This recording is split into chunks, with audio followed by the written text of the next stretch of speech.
Not all superheroes wear capes. Some wear wellies. Wellies.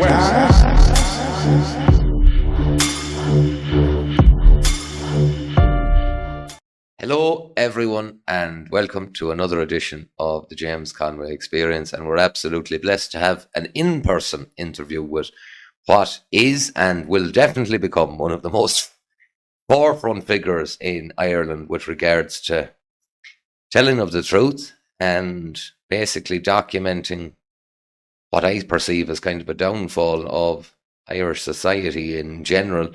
I was recently in the UK and I was pulled to one side by a very beautiful Irish lady who has found herself over there for quite some time, who has says, I hope you appreciate how much time you got to spend with one of our geniuses. And I says, I do. So, author, journalist, Mr. John Waters. And at the very offset, everyone who listens, please try and make the effort to purchase this book, The Abolition of Reality.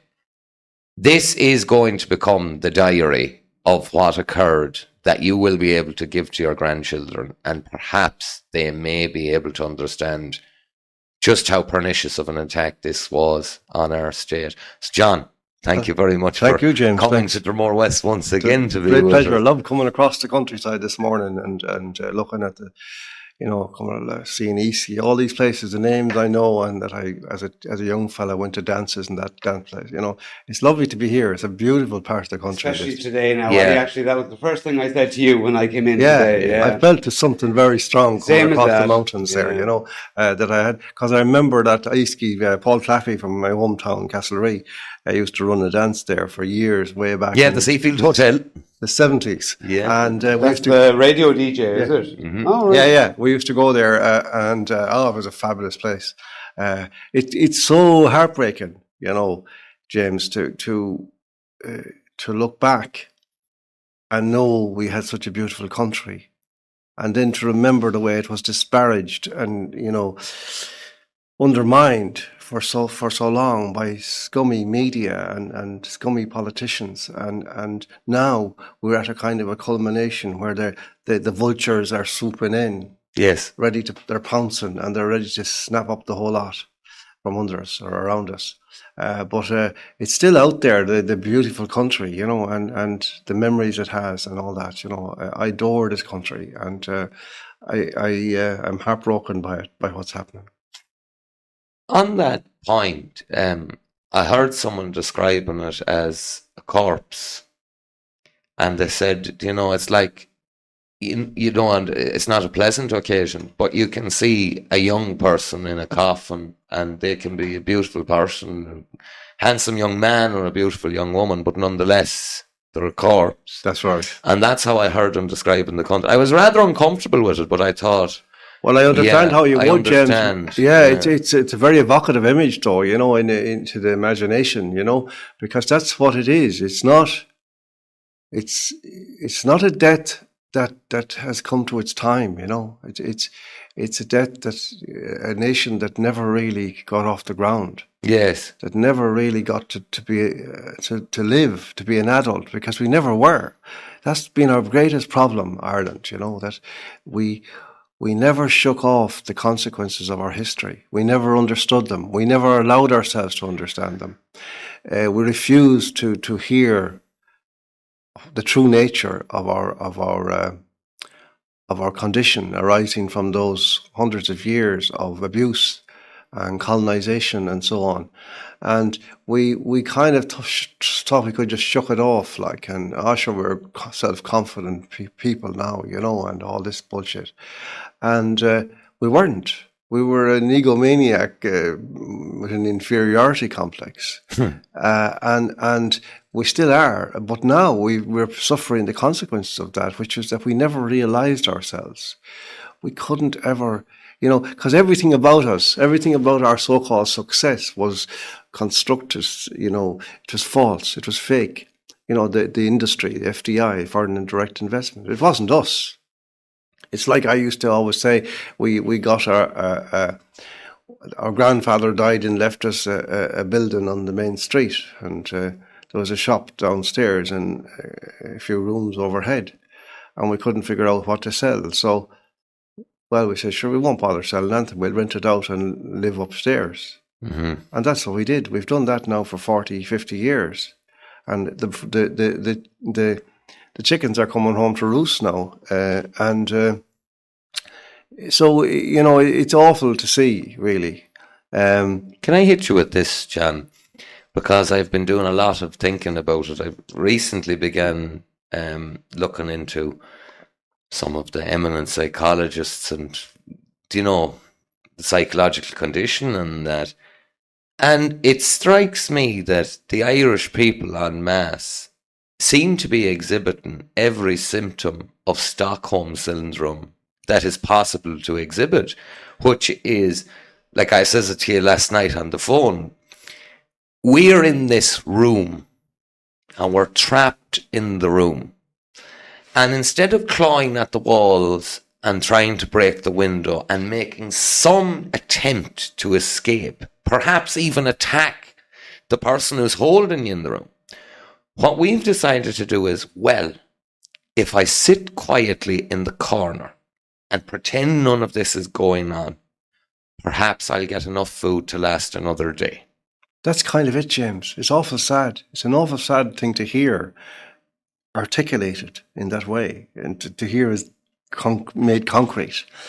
But that's exactly the feeling I have too, you know, about it. And you see, there is a history here. There is a scientific pathway to understanding this. It's the post-colonial condition. And I've been going on about this for nearly 40 years, writing about it. When I was in the Irish Times, going back to the early 1990s, I was writing about this. Because when I first read the work of Frantz Fanon, the Caribbean psychiatrist, who had worked in Algeria during the Civil War of the late 50s, early 60s period, he wrote several books out of that experience, which were about, they're like a profiling of the type of the victim of the individual victim of colonialism. White skin, black masks was one. Black skin, white masks. That was one of the books. The idea that the African would try to imitate the colonizer and would don a white mask and pretend, and the accent and everything. And The Wretched of the Earth was another. These were brilliant books. When I read them, James, many years ago, I said, these books could be about Ireland. Yes. This is what I see. And he described really eloquently what happens to. I wrote a book about it, in which I used some of these concepts in 30 years ago, 94, I think. It was actually ostensibly, or seemed to be, about U2 of all things, but I was using U2 as a cultural motif at the time to try to ask a question: is it possible for a country to? Is it possible for a culture of a country that is interrupted to go underground and resurface in a different form? You know, to remain healthy, to be there, to be something that you could actually almost excavate. And how would you go about that? But one of the things Fanon said, and the title of that book was Race of Angels, which is literally, it is a description of the condition of the colonized person and the nation. Race of angels. What he meant by that was that the people become, what he said, restless, rootless, horizonless, homeless. They become deracinated, and as a result, they lose contact with the ground. They start to float above ground. They have no base in the world. And they fly. So it's not as benign as it at first sounds. You know, It's not that we're angelic in that sense, that we're good and all that. Yes. Maybe we are or not, whatever. But the point is that we're actually floating away from reality and from the ground. And that is a terrible condition, which we've never dealt with. And I've been always trying to draw people's attention to this, but they always disparaged it, precisely because of the condition itself. It disallows you from actually exploring it, because it denies itself, you know, because it's first, one of its symptoms is mimicry. You know, that your only way forward is to kind of imitate the master. You know, Frantz Fanon said that when a colonizer arrives in a new territory, the first thing he does is implant on the consciousness of the native the idea that before the advent of colonialism, there was nothing but savagery. In other words, you are a savage, and only we can save you from your savagery.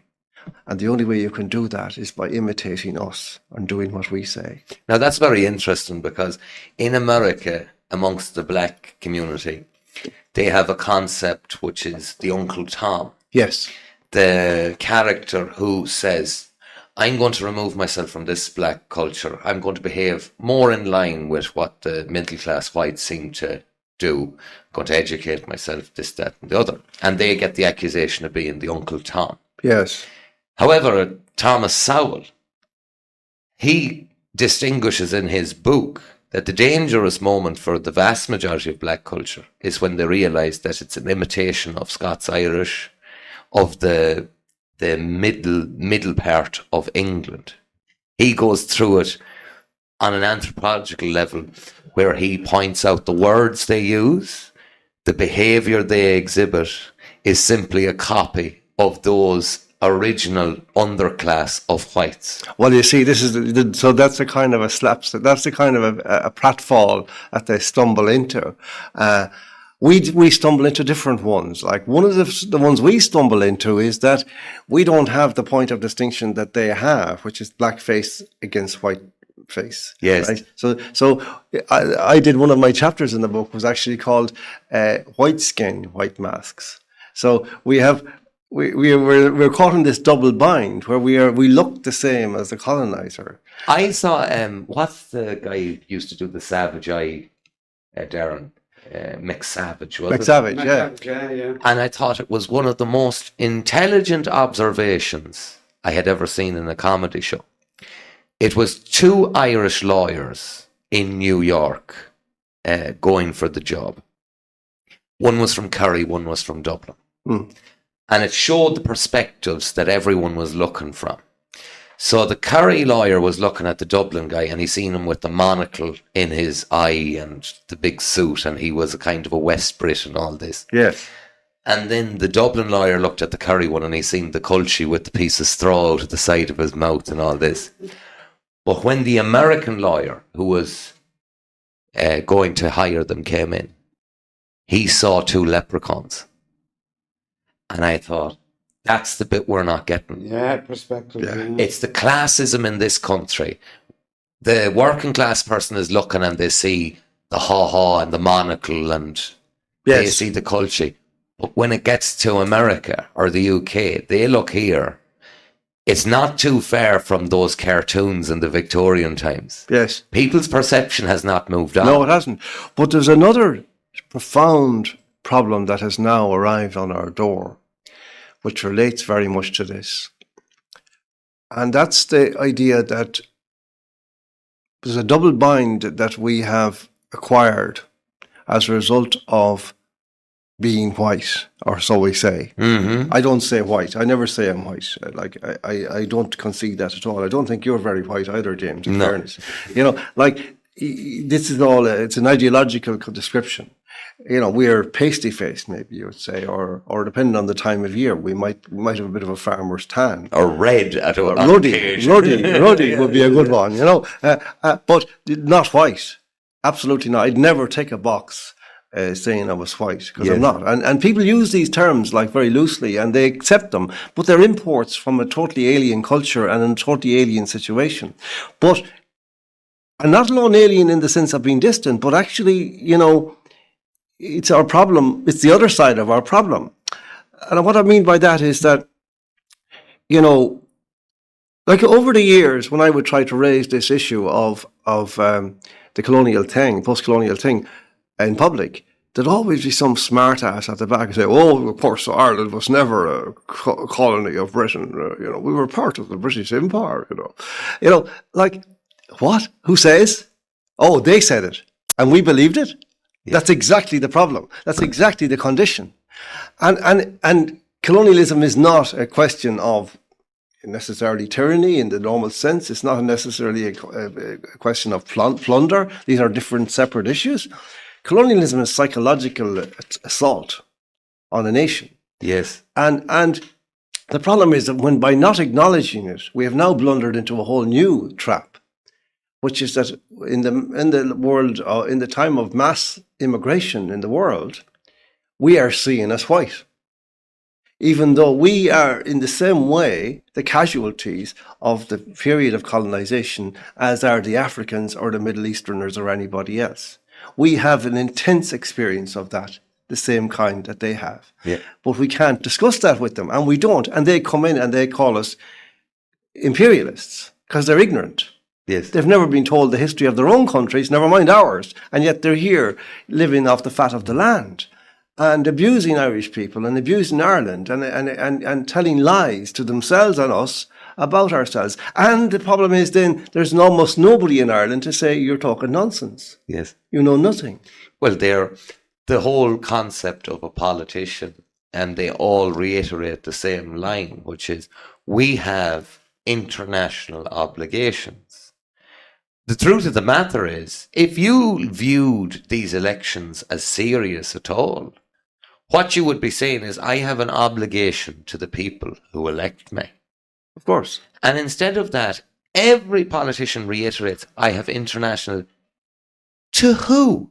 Oh, exactly. And moreover, James, how come we alone appear to have this international obligation? Because if you look at the stats for the last 20, 30 years, Ireland is way ahead. In terms of absorption of outsiders, we're far ahead of everybody. In fact, we're so far ahead that we've taken in per capita twice as many as our nearest, as it were, competitor, which is Spain, in that period. So if there's an international obligation, how is it framed? Can I tell you something that was said to me a long time ago? When I went to the UK first, an Irish guy. And he said, how'd you get on whilst you were in Ireland? And I said, I worked here and worked there. He says, were you able to live? And I says, yes. He says, were you able to live comfortably? And I says, well, for a young person, I was. I says, I had me van, and I says, I'd go and have a few pints on the weekend or that. And I says, but most of my mates was leaving then. Well, he says, if you could live comfortably in Ireland, you'll make it anywhere. Really? That was what he said. And he was of the total opinion that there are so many factors in Ireland put in your way of making it as a civilian, that if you loosen yourself from that death grip at all, which is America, the UK, Australia, any of these countries. Well, and the point I suppose I'm making is, as all of these people have been coming in, some of the best of our young people have been leaving. Yes. And now, me and Roshan were only on the phone to our brother. He's in Brisbane this morning, who had went for 12 months. Now it's running into years. He's not coming back. No.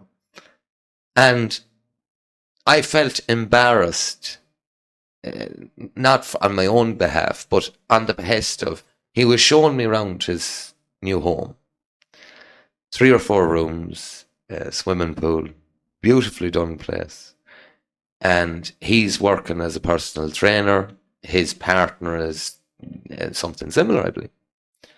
And I said to him, are you doing better than when you were here? Same qualifications. He started laughing. He says, James, when I was there, he says, he says, how I was doing. He says, it's a lot better.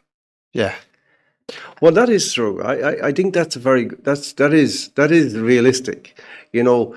It's something we don't dwell on because we're grateful to have achieved, or to reach any level of subsistence, and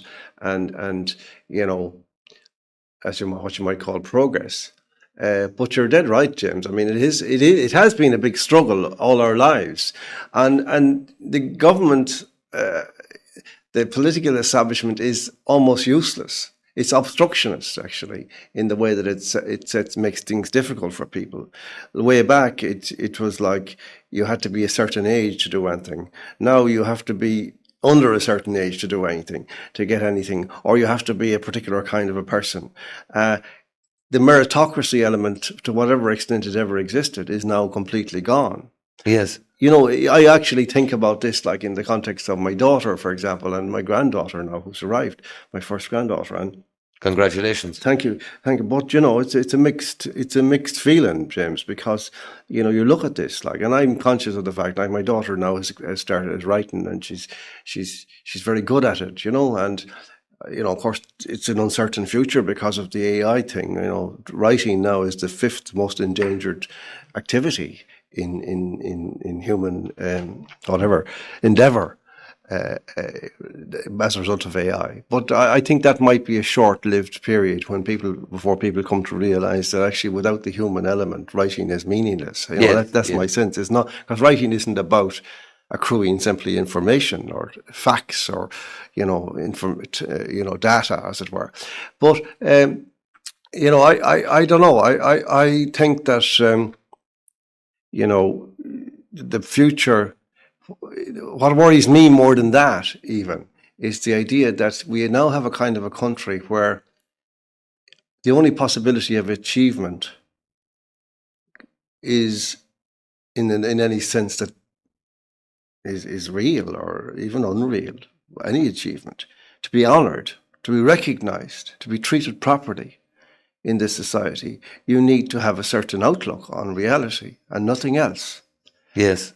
And, you know, if you're a writer then you'll win prizes and you'll get baubles and you'll be praised and you'll get reviewed in the papers and you'll be talked about as if you're an important writer. It doesn't matter whether you're any good or not. It's so long as you have, you know, you're prepared to toe the line and write the right kind of books or not write the wrong kind of books. Whereas, and that actually inculcates, I think, in people, even unless they're extraordinarily stupid, which some of them are, in fairness, that you know, it's pointless. You know, kind of a nihilistic sense of pointlessness. That, well, because you know it's a con. It's like, you know, being an honoured writer in Soviet Russia. You know, once you got on once you were accepted, everybody secretly knew that you were a sellout. Yes.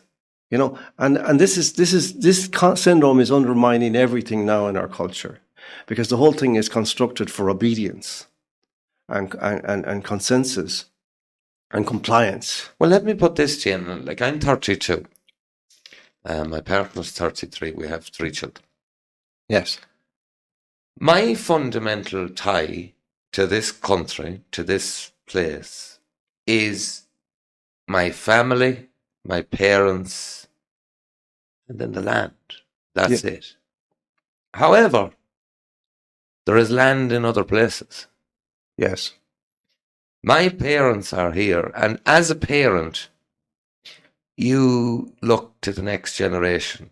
Yes. And you say, okay, what will be here for them?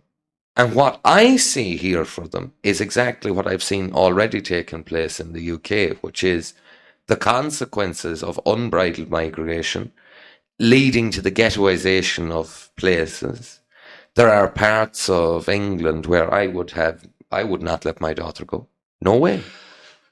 And I see this increep here. And I view myself, I was someone who I would have thought was beneficial to Ireland. I was always brave enough to say what had to be said when it was unpleasant to say it, and do what had to be done when it was unpleasant to do it.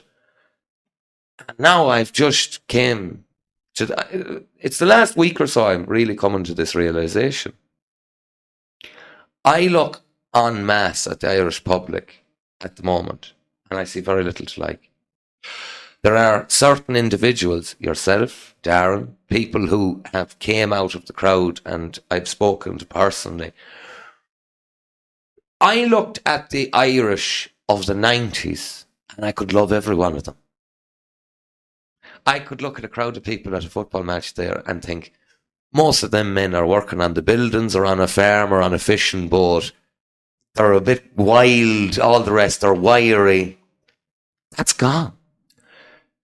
There's several things there, James, and you know, I just to start with them, I think the first thing it's kind of a separate point from the one you just made, but the one about the condition, I think it's worse than you were sketching there, because it's not as if Ireland has been interfered with, and that these demographics have been kind of shoved around the place, and ghettoized and all this, and that Ireland will be a difficult place to live in a sense because of the conflicts and so on and so on. See, no, the problem is it won't be Ireland. It'll be a different place.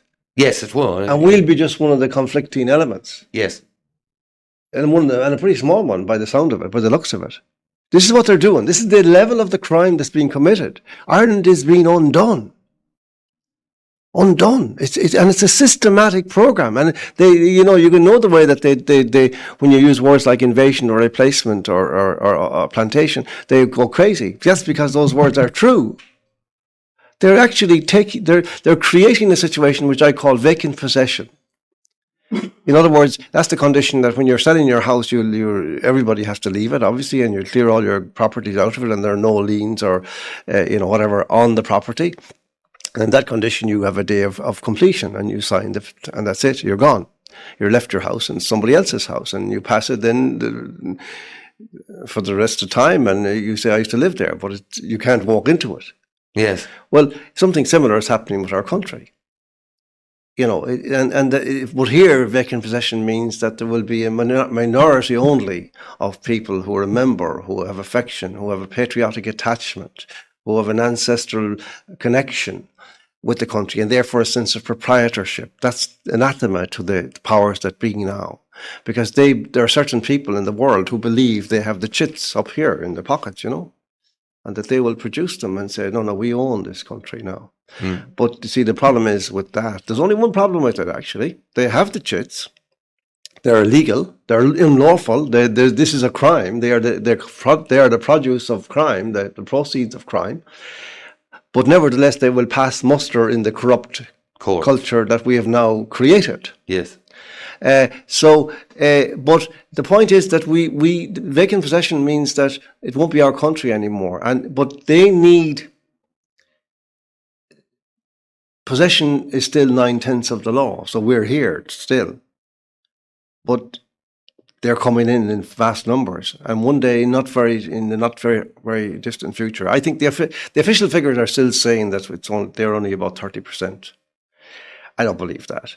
I think we're much closer to the halfway mark than we would like to believe, and I think certainly by 2035, the Irish will be a minority, and they will then have vacant possession.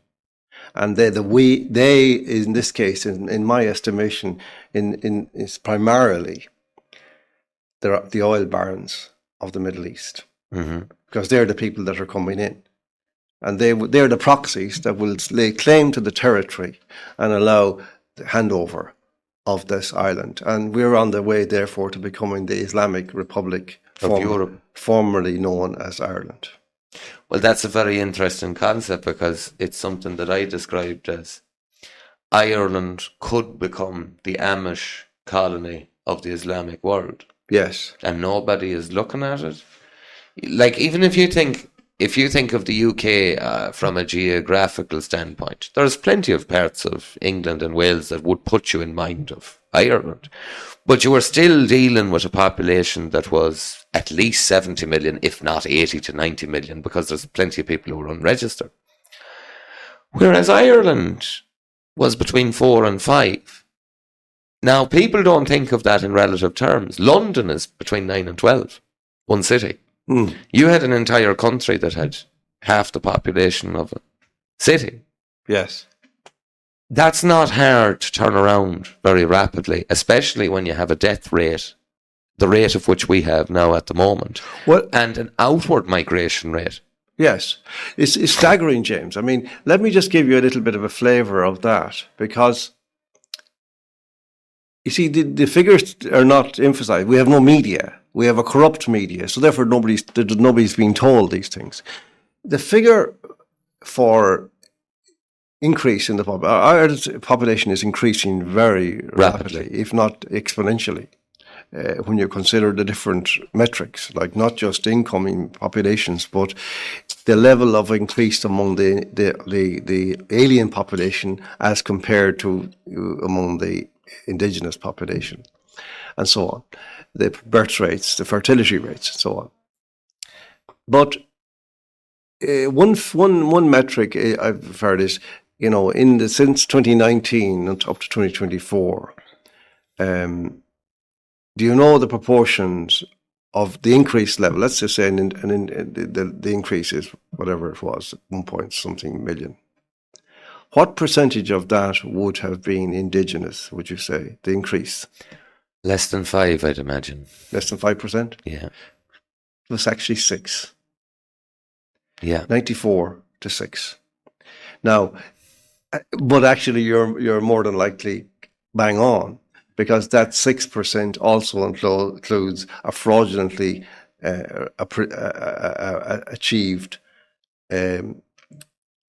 Well, there's nothing. There's an element of pseudo citizens who have bought their citizenship for 1,100 quid and are going around calling themselves Irish.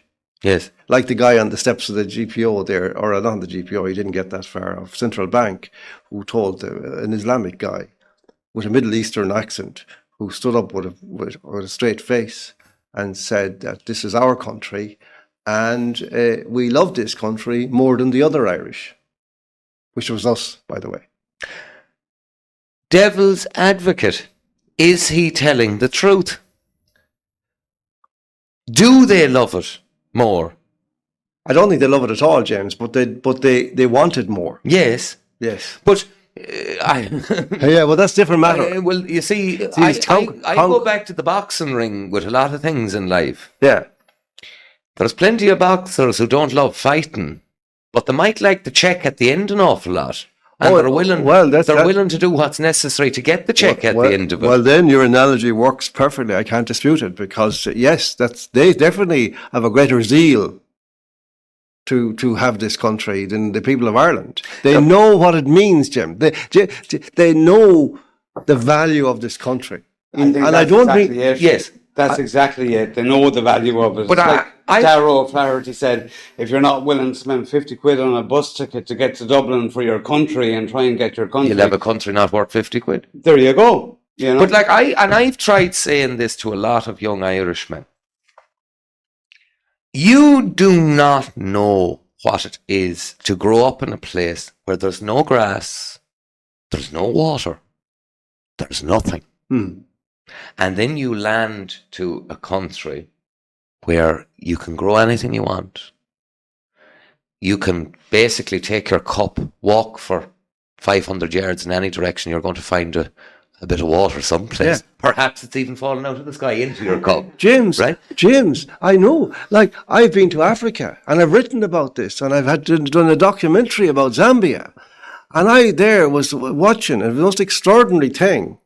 Like, in a village in Zambia, where in order to get water, people had to make a hole in the ground with their hands, maybe about 8 or 10 inches deep, and wait for it to fill up with water, and which it would eventually. And then they would take a cup of dirty water out and drink that. Yes. And up the road, actually, there was an Irish farmer, a fella from Limerick, who had a huge, massive farm, and he had geysers all over the place, spraying water up into the sky. You see, there's many aspects of all of this, James, that really you have to ponder, because there's so much false compassion and humanity. They don't respect these immigrants. No. At all. No. But you see, the point is that, there's a wonderful cardinal from Guinea in Africa, Cardinal Sarah, black as the ace of spades. Yes. And he says that mass migration is the greatest cancer of the modern world. And he says because it destroys both the country that the people leave and they come to. And the one they come to. But let's address this, John, because you have lived in circles that I would never have access to through the years, through your work, and that you're a person who's familiar with, we'll say, the middle to upper class. You've been in their presence. It mightn't be desirable to you, but you've been in it. Yeah. I have spoken to a few of them, and I don't think the ordinary working Irish public understand this. There is no empathy for the migrant. They view the migrant as a servant. And their basic philosophy is, I couldn't give a fuck what colour they are, as long as I get my coffee on the way to work, and as long as my house is cleaned when I come home. I don't care. Well, you know, James, it's very interesting. I came across, I don't read the Irish Times these days, but I came across a sentence from a column or from one Fintan O'Toole there recently, in which he was saying precisely this, that he said that he would be fine with, controls on immigration if those recommending them were prepared to do all the dirty work. Now, what? We'll talk about saying it. That's exactly, he's a racist. Talk about hypocrisy. Talk about hypocrisy, like. Yeah, it's racism. As you see, he's saying like that, oh yeah, our nation, we Irish are so important now and so above all this menial stuff that we need these slaves to come and do our dirty work for us, to clean our arses and our toilets. Like, where did that come out of? I don't remember that when I was growing up. I mean, when I was growing up, not alone were Irish people doing everything for themselves and each other, but as a young person, you were out in the summer holidays looking for work, any work, filling petrol, picking strawberries, digging potatoes, anything. And that appears to be now all gone. And that appears to be part of the value system that this guy represents now. Well, can I highlight something to you there, John? And you would remember it, a time in Ireland where if an older person went to the county home, there was a sense of failing. Oh, yeah. The family felt as, oh, God, we failed him. Yes. He's wound up in the county home. That's right. We weren't able, and it could have been right or wrong because some people are in a terrible state of health and they genuinely do need more care. Oh, there comes a point. But there's no... I have visited nursing homes in the recent past. And I have seen people that there's absolutely no necessity for them to be in there whatsoever. No, and they're terrible places. In my estimation, I've been in to visit people in those homes, and I have to lie down for hours afterwards. The sense of despondency that comes upon me, not because of the objective conditions, but because the way the people are, that they're medicated, they're sitting in rooms, there's no conversation. No. There's people ringed around the perimeter of a room. They're staring at a television screen up there in the corner, listening to Mark Cagney or some gobshite, and that's it. Like, that's their life. That's their death. That's the end of their life in this world, no matter what their achievement. I have gone in there and I've seen brilliant historians, brilliant writers that I knew, went to visit them there. I nearly burst into tears in front of them to see them in this room. And there are a few bookings on a dresser. For aesthetic reasons only. Yes. And maybe books they wrote themselves. And this is it, like. And to me, you have this frisson. This will be me in a few years. No, it won't, because I have a corner for you at any stage of life. I don't will no. But No, I don't know. It's more. It's not a studio anymore. No, that's John's house. Go kids and talk to John. You might learn something. But I remember my grandfather being 84, and we have to be quite glad of it. He never wound up in one. He had, when you go back, it was injection related back in the day, but that's a different question. But he had a quick downfall, we'll say, Yeah. And I always remember thinking, yeah, I'd like to go like that, Oh, surrounded by your family with candlelit vigil. That seems quite pleasant. But here is the thing, James. Now and you live in this place, and it's a beautiful place, beautiful country place. And when I was a child, we used to spend the summers in my grandmother's place in Cooney Quinn. in Roscommon, and that was where Percy French was born. In fact, my father was the farm manager on the French estate, and my grandmother said we lived in what was effectively the lodge on the estate, near the entrance. And I remember growing up in that. I remember it's been like 3 months, 4 months in the summer, like down there. And all the neighbours coming. And many of them were elderly, Yes. At night time they would come in, they'd come across the boreens with flash lamps and come in at about 8:30 or 9 and sit there for 2 hours drinking tea and talking. Not about the state of the world, but about the state of their lives and their state of their place, And I remember them all, I remember one man in particular, Harry Connor, who was very close by, lived up around the corner. I was up there only the other day looking for his house. House is completely gone, eradicated now. But he was the first man I ever met that was 70 years of age. 70. And I thought, God, he's an ancient man. Yes. I'm 70 now myself. And he had a hat and a stick, a walking stick. But those people were so revered in their communities. Yes, that's the difference. Yeah, they were treated with such respect, and when they spoke, they were listened to. And they didn't talk Romish. They talked sense, and they talked, they knew about things and they had experience, and that was valued. And you'd see them all over the countryside, like on a sunny day, and they'd sit out on the windowsill outside their houses. Maybe 2 or 3 of them from different would gather there to chat. You don't see that now, really. You don't see it in towns. Well, can I go even further?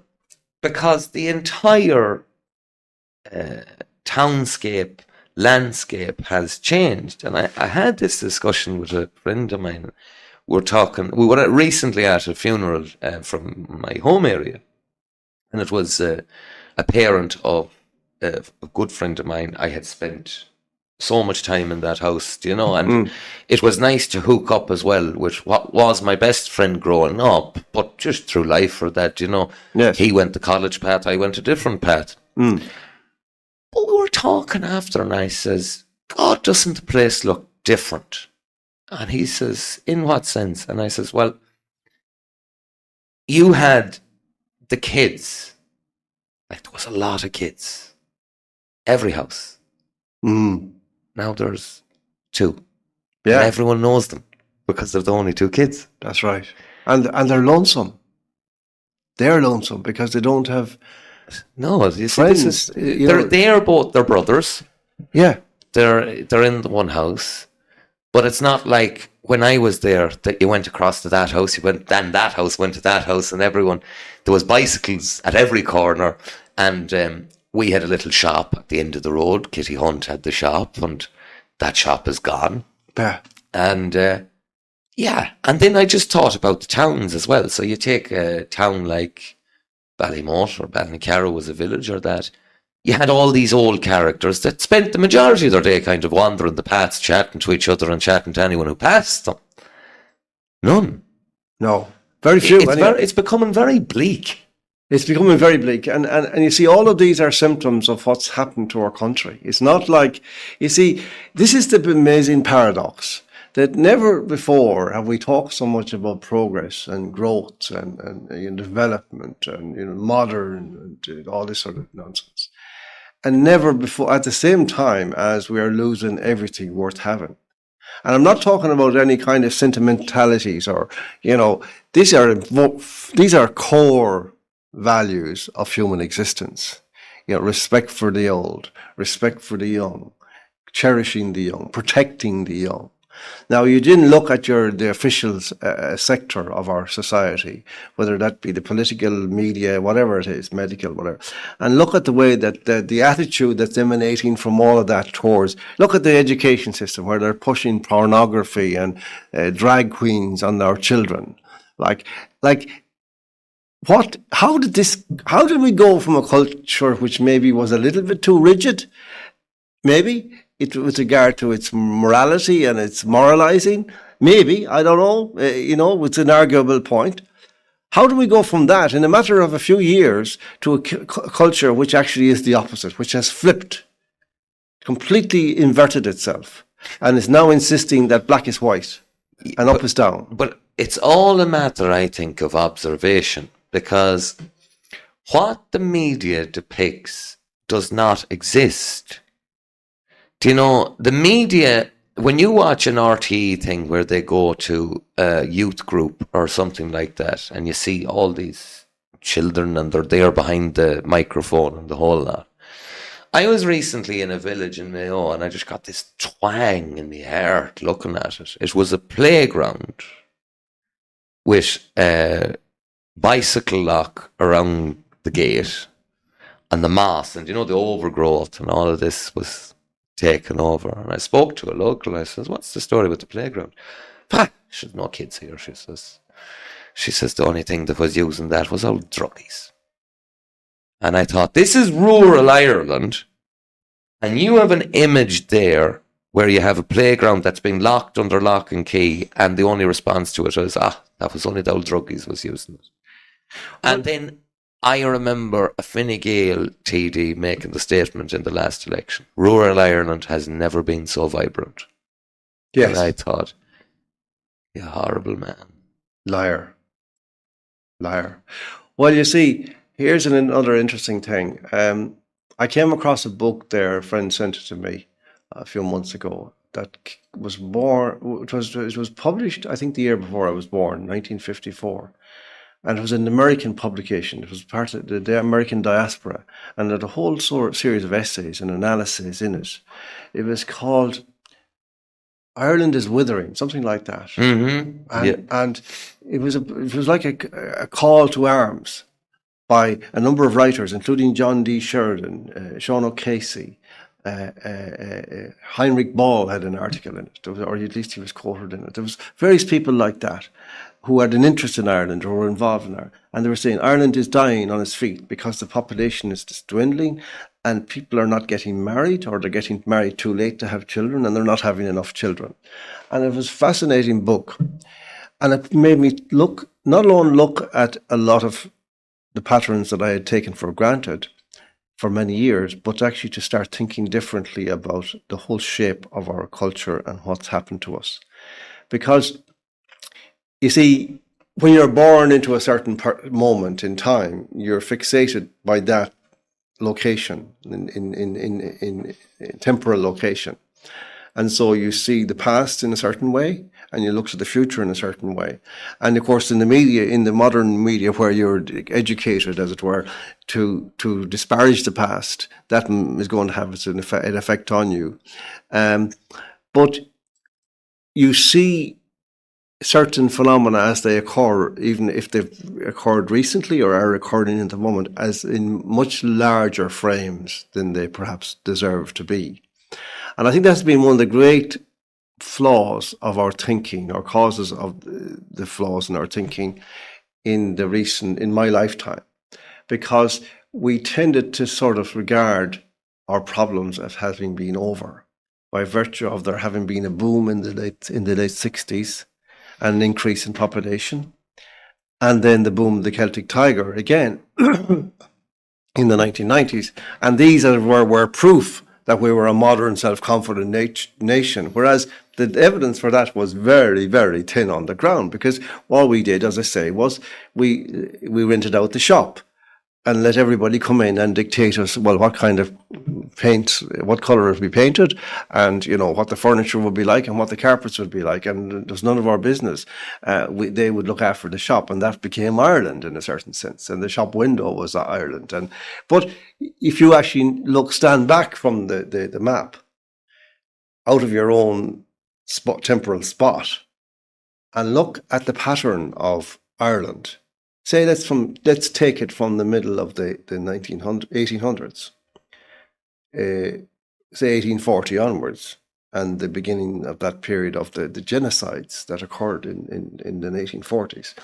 From then on, up to that point, there'd been an increase in population, quite a dramatic increase in the century before.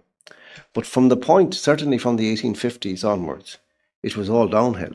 And if you actually look at the graph, James, it's quite shocking, because what you actually see is like it's a graph almost like that all the way. Yeah. Except you'll get that coming up there, and the same again maybe there, when the Celtic Tiger. But the underlying trend, as the economists say, is a trajectory in a straight line down. Yes. And we've recommenced this pattern now in the last few years, the last 20 years. Yes. Where you have, 60-odd thousand young Irish people leaving every year. Yeah. Maybe at least, maybe 100,000. And our natural increase is gone. Our fertility rate has gone through the floor. The excess, and I don't forget the excess deaths, which are now, according to Patrick E. Walsh, and I believe him, because he's done a survey with some coroners, and he's talked to coroners and all that, and they're talking now about an excess death rate of 30%. Yes, which is like off the charts. I mean, that's many magnitudes of orders of magnitude beyond what would have been regarded as a crisis 25 years ago. Yes. Like if there had been a 5% differential year on year, people would say, what was that about? Well, apparently a blip of 2 to 3% indicates a natural disaster of some sort. That's right. That you've had an earthquake. That's right. That's right. So I'll say this. All during that psychosis period, the COVID period, or that great palaver that was put out was, follow the science, follow the science. Well, as far as I remember, science involves mathematics. And now we're looking at a population who, forget about the mathematics. No. But John, can I put this to you? Some of the most eminent psychologists through the last centuries have said psychosis is contagious. If you surround yourself with people who are in a deep psychosis, you inevitably will end up with that psychosis. I can't help but think Ireland at the moment is exhibiting all the symptoms of a people who have lost their minds. Yes. And my predominant fear, and I look at this as a father and a husband, and, I'm beginning to think this is very bad to have children around. I agree. It's not rhetorical. This is not a rhetorical statement. I mean, you're describing what I see. I'm watching it, and what you said earlier, I didn't address it, but it is so true. It is hard to like the Irish people now. I mean, I watch them now in different situations, maybe coming off a plane, and I feel pity for them because they're so confused looking and so frightened looking. But I can't feel a great love for them because I know that this has been, they have capitulated to this. Yes. When they had opportunities to stand up against it, they didn't. They were cowardly. They have been, they've scapegoated other people rather than face the facts that the people that they were listening to were criminals. Yes. And scumbags. And still are, and still there, and still doing it. And still telling people that there's pandemics. I saw an article there the last couple of days about some hospital that, there's loads and loads of COVID. There's not. No. There's no COVID. Stop. At least now, would you please stop this nonsense? Yeah. But people are going around, and I see people with masks again. Oh, God almighty. What can you do with people like that? Well, I remember. You made a great point, though. Do you remember who were we talking to? And you said that, so nearly over 50% or close to 50% are actually diagnosed now with an actual mental illness. Oh, yeah. It's up on 70 of Generation Z, it's called, the youngest of that, are diagnosed with a mental illness. Then if you go to the female population of Ireland, between 60 to 75% of them are on a prescribed antidepressant, anti-anxiety medication. It's coming to the point, John, where any politician could make a very reasonable argument to say, we can't have elections because the population have lost their fucking minds. Well, you see, and there's another aspect of that, James, as well, that, you see, here's a real problem, in these conditions that we're in. that we're constantly being misled by a kind of a phantom memory of certain things, of the kind of Ireland we've been talking about, and you learn to respond to reality in certain ways because things were predictable and natural and normal in some way. So therefore you could always tell if there was trouble or how it was going to end, or there were always going to be consequences if somebody did something wrong or whatever. None of these rules any longer obtain. No, they don't exist. And one of the other factors that we're not aware of, where you have to kind of constantly, as it were, you're thinking about things, maybe you're allowing the phantom memories to kind of, you're trying to puzzle it out and trying to explain, why is everybody behaving so strangely? Why does nobody seem to care that they're losing their country? And you start debating with yourself then maybe that they're deracinated, and of course they are, and you're thinking, well, the patriotism is drained out of them and they're not being taught history anymore, and they're not hearing Irish music on the radio so much anymore and all that. But actually it's kind of, then when you come to Hardy comes to Hardy, you think it's a lot simpler than that. They're out of their minds. Yes. They're literally out of their minds. Yeah, no. I'm coming to that conclusion. Yeah. I thought for the longest time, they're nervous, they're cowardly, this, that, and the other. But at the beginning of the show, I mentioned the Stockholm Syndrome. I thought, no, they're generally just fucking fruitcakes. But they're drugged up to here. Yes. But here's one for you. Do you remember the whole January 6th thing with Trump or that, right? The predominant reaction around Ireland for that was, the Americans have lost their minds. And I thought, hold on a second. The sight of a small segment of a population willing to storm the Capitol, whether they were right or wrong, they believed the election has been rigged and we feel so strongly about it that we're going to storm it, we're going to change this. Yeah. The Irish people looked at that and thought, they're insane. Despite the fact now, if you think about it logically, and we know the last election, all of these figures have came out. The problems with the deregistration, the problems with multiple registrations, all the rest of it. I'm not saying it was rigged or it wasn't rigged, but it's very interesting that a populace would look at another populace who are exhibiting their right under their constitution to turn this around because you've done wrong, and they think they've lost their minds. Yes, but isn't that's really just a parrot syndrome. It's like, that's just, who's a pretty boy then? Who's a pretty boy then? Who's a pretty boy then? That's all that is, really, James. I mean, they hear that on the radio. They're told that that's what happened on the radio, and then they keep repeating it to each other, and they all laugh. It's not funny, but they always laugh. Like they laugh at Trump. Somebody says something about Trump and it's a joke, and everybody laughs. And, like nobody says, actually, what's so funny about Trump? Yeah. Like, what what aspect of Trump's actions do you dispute? Would you, okay, if you have an objection to something, tell me, because maybe, I'm sure he does I certainly say so. Yes, we could have I've had this with multiple people. Yeah, we could discuss things that he's done wrong that didn't work. But they don't know. No. I'm telling you, John, the average person who makes, you know one of them, you'd be familiar with him, Darren. He does visit here regular enough. He's a nice man, lovely old man. Mm-hmm. But he goes, he'll blow up the world. Oh! And I went, why? Huh? What's going on in the Middle East of that? What's going on in the Middle East? Well, and it turns out the man was absolutely ill-informed. He actually knew nothing about it. No, he said... But he was happy to say, here's my little thing I can say that usually most of the people will go along with. He's read the punchline, but he doesn't know what the joke is. Yeah. And he keeps repeating the punchline. And people think he's read the joke, but he doesn't know what the joke is at all.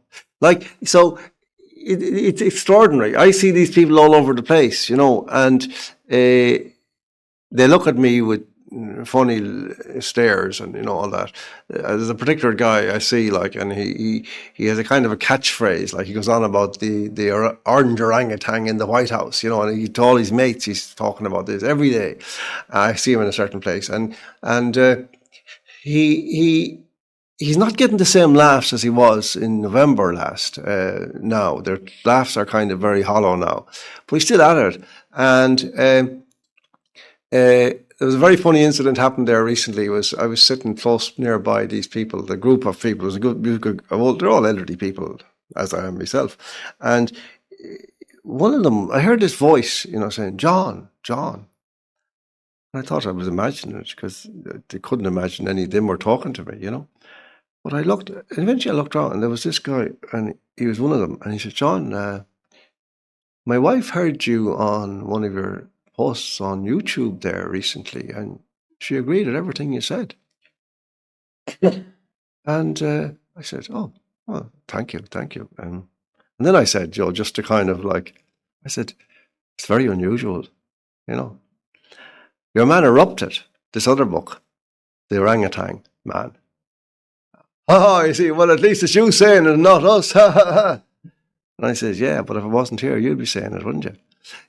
But it's like they're trapped in this kind of extraordinary, baseless opinion about everything. I'll give you another example. Cliff, my friend, he went into a library down the southeast recently and asked for this book. I says, have you stocked that book? And the man behind the library said, "Oh no, we won't be stocking that book." Oh, right, okay. So he decided he wouldn't get into argument, so he just turned around and left. But then when he got to the door, he turned around again and went back to the librarian. And he says, "By any chance," he says, "would you have a copy of Mein Kampf?" And you say, "Oh yeah, we have it over there." There. So Hitler's is all right, but yours isn't. Yeah. That's the state. That's the ultimate condition we've arrived at through all of the lies and all of the propaganda and all of the abuse, which I've detailed in the book, and I've tried to show how it operates and the terrible effects of it. And but that's what a dismal state for a country that used to be so sharp and intelligent and funny. And Can I put one to you? And I've thought about this. America, to me, at the moment, seems to be the last bastion of perhaps freedom of thought, freedom of expression. Yeah. It's constitutionally ingrained. Not everywhere in it. No. Yeah. But there's parts of America where if you want to be controversial or that, you have the right to be controversial and no one's going to, there was an attack on it, but they seem to have held it up. Yes. Oh, yeah. How powerful would it be of the Trump administration if they came up with an asylum scheme for the Europeans who had stood against all of this nonsense? Yes. And if they said, "Mr. James Conway, Mr. John Waters, this and the other, we're willing to offer ye asylum. Unfortunately, you have found yourself in a country that has lost its mind. Yes. Come here, write your book. Bring your families. Please do not stay in that." Yes. Oh, James. And I think it's coming very close to that, to be honest. Putin has already done it in relation to he's invited us to come to Moscow to Russia. Now, that would be far more problematic thing because the language and all the rest of it. But Privyet, comrade Putin. But yes, because actually, James, this is the problem. In Europe, there's nowhere to go.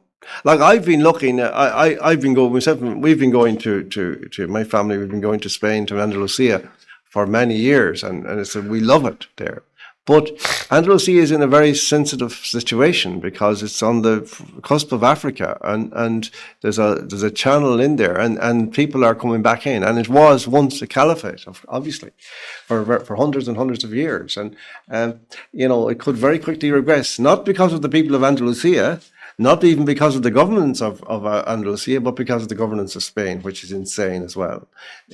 Sanchez and the PSOE Socialist Party, absolutely bonkers people. Yeah. Again, but so it's at the moment it's fine. It's very still much better than Ireland and Andalusia, but it cannot be guaranteed that it will last. I spoke to an American gent and he he enlightened me in an awful lot of regards. He says, listen, you've been there for a long time, you've fought the good fight. Unfortunately, you have to realise when the game has been won. And he says, it wasn't really your fault. It's the fact that you had a population who were willingly going along with this. Now they're beginning to wake up to it. However, the truth of the matter is, it's too late. I think it's already, in my opinion, at 50%. Yes, it's already there. I think so too. I honestly do think so. I mean, the latest figure now, they're giving a 28% non-national, but they're fudging the figures in all kinds of ways. They don't count anybody who's been given a citizenship, even though they're not Irish. Like, people have been given citizenship and they're not remotely Irish. Like, and they've been told, say you're Irish. If anybody asks you where you're from, tell them you're a racist. You're yes. Right. I'm from here. No, you're not. Yes, you are. Yes, I'm one of the Magubus from Connemara. Yeah, so yeah. All right. There is no other country in the world that has been crazy enough to do this. No, other people don't disrespect their own nation. That's what I go back to, James. You talked about it. You mentioned there. You talked about the Stockholm syndrome. Well, that's precisely it. You see that the relationship, the symbiotic relationship between the colonizer and the colonized, is such. It is slave and servant and master, and that is one of imitation, of mimicry. Like, you just think of so many things about Irish culture like that are like that. We look at the show band phenomenon, which is unique to Ireland. Like that, instead of actually generating our own music scene, as other countries did, based on our own culture, we just imitated the charts. We had bands which were basically travelling jukeboxes. Well, it goes further than that. Irish country, and I've observed this, and I've thought to myself, there is no Irish country. What you do is you take the chart in America, you bring it here, and you add an accordion. Yeah. And you say, now it's Irish country. How do you like that? Yeah. Well, you see, that's right. You see, it's all... the culture is in a terrible state. I mean, you just think about the traditional area. I remember in the 80s, it was hugely vibrant. There was all kinds of bands going around the place playing festivals, feshes, flas, you name it, all the time. And there still is feshes and flas, but nothing like the turnout you would get for Dead Annan. Can I put something to you, and we'll finish the first segment on this, John? The Irish language, Irish music, Irish dancing, all the rest of it, have seemingly been co-opted by the well-to-do class of Ireland as a sign of the symbolism of we're doing well. I can afford to get my daughter a £3,000 dress and a funny little wig and head around on the weekend. At one time, and I always remember a fantastic, what were they called? The stations in the house. There's one from my childhood that I remember very, very well. It was a 30th anniversary. They had 5 sons. And that night, the musicians came, the children danced. Nobody was wealthy. This was all working class people. And it went on till 3 or 4 in the morning. There was poaching drank, there was beer drank. It was a fantastic evening. Well, that no longer exists. No, it doesn't. But here you're onto something big there, James, and it's actually worse than that, because what these upper class types, middle class types are actually doing, they're the ones who are pushing the mass migration into Ireland, but for other localities, for other neighbourhoods, not theirs. Yes. And one of the reasons that they're sending their children now, in fact, the primary reason in many instances, to Gaelscoilne, is not to be around those. Yes. And they can pontificate all they like. Oh, my child goes to Irish. I'm very patriotic. You see. But in reality, Irish musicians have to go abroad to make a living. They have to play in Germany and the United States to get a decent audience, or Italy, and they're loved, they're adored there. I've seen it. But here's the point: that go back to the colonial thing that Fanon says. In this, and it's a very brilliant analysis in The Wretched of the Earth, where he talks about what happens to culture in the period of colonization. It's in effect that it goes underground because people lose contact with their own culture, and thereafter they cannot recreate it. And it turns, therefore, into artifacts and customs as opposed to culture. Culture is a living thing. It needs to be alive all the time. But the flame has gone out and they can't find the source. They can't find the wick to light it again, as it were. And this is the fundamental problem of Ireland, that it has never had a cadre of artists in any generation who are capable of undertaking that project to find the wick and relight it and recreate the culture which would be alive. That was what I was trying to get at in Race of Angels, that this project was undone.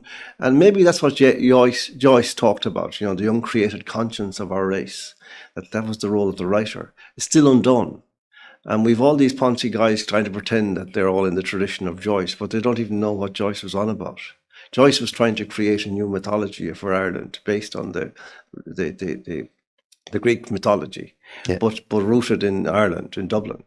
And that's never been successful. You see, there's a terrible paradox. I've talked about this many times, that there's a terrible paradox about Ireland because of its kitchification. That because it became such a beautiful place, regarded as such a beautiful place, and because so many of its people had left and became nostalgic and sentimental about it and wanted to come back, that certain emblems of Ireland that were just everyday became like kitsch. Like the thatched cottage is a classic example. That it's like a cliched image of Ireland, but it's also a house. Yes. And there are lots of them in which people live. So it's actually an actual thing, and it should be part of a culture. But you cannot, if you're a novelist, write about a thatched cottage in any kind of organic way, because it gets in the way. So it's easier to say, well, write your books about tower blocks or something like Roddy Doyle, or, housing estates. Because if you write about that thatched cottage, you kind of, you get caught in that trap that Patrick Kavanagh used to talk about the concept, the difficulty of Irishness. What is Irish? What is Irishness? And that's the problem, is the underground culture can't be found. The wick cannot be found. So it's a real problem for artists. They can't get over it. And I think there was a very interesting moment. I think I've written about this, and I wonder if that guy, Martin McDonagh, who, what's that last movie he did? Inisherin. And there's a thatched cottage in that movie. I was amazed by it. It's a fantastic movie because it's about all this. And what happens in the end of the movie? The guy tortures the thatched cottage. He says, fuck it. Here. Do away with it. Well, I'll finish on this point. And at least it's a joke I heard recently, and I think you'll appreciate it. I was in Tyrone, and I was speaking to a man who had been released on the Good Friday Agreement, and I says, well, what was it like living up here? And he pointed to where the watchtower was, and he says the helicopters used to go this way, and this was where the foot patrol was. And he says, we did have moments of serenity up here. He says, I remember one night I left the house and I walked down the lane and I ended up where the gate is overlooking the cattle. And he says, I asked myself, who am I? Why am I here? And then he says, a British soldier asked me the same question. John, it's been a pleasure having you. And we're moving to the Patreon. Just a quick word to everyone who listens on Spotify and Patreon and subscribes. Thank you so much. You're allowing us to do to meet wonderful people and to hopefully pass on little nuggets of information and things for you to think about. And thank you very much for your patronage, because in these days it's nice to be able to still speak whilst we can. So we'll move to the Patreon. We'll probably have a cup of tea and then move to that. John, thank you very much. Thanks very much, James. Thank you. Thank you.